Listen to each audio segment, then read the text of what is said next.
3-in-1 na kape, 5-in-1 na problema sa umaga ng mga mahihirap.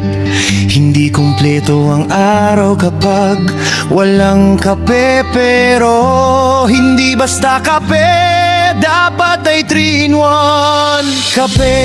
Asukal at creamer sa isang sachet, paborito ito ng masa kasi mura, mabilis at may konting tapang. Kahit ang buhay mo mismo ay sobrang tapang na, na'y wala na pong gatas, sabi ni Junjun habang tinutuklap ang sachet ng 3-in-1. Gamit ang kutsilyong kinakalawang, yan ang gatas mo anak.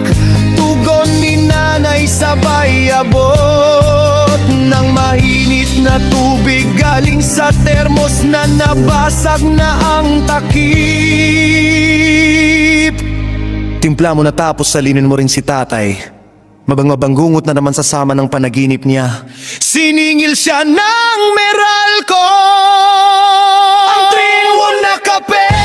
Sa bahay nila ay sagrado, isang sachet kada dalawang tao, minsan tatlo. Pero may teknik, dagdagan mo ng mainit na tubig para tumaas ang volume, tapos haluan ng konting pagmamahal at konting asin para tipid sa asukal. Pero habang nagkakape, dumarating ng 5-in-1 na problema.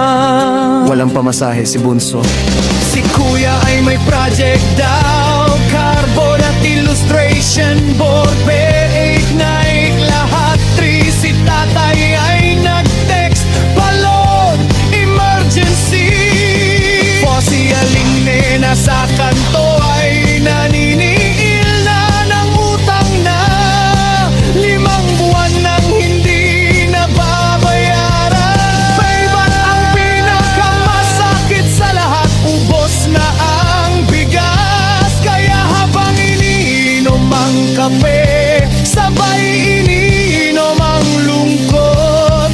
Pero hindi pwedeng magpakalugmok, dahil gaya ng 3-in-1, ang bawat hirap ay may kakibat na tamis at init ng pagkakapit. Bisig kahit isang tasa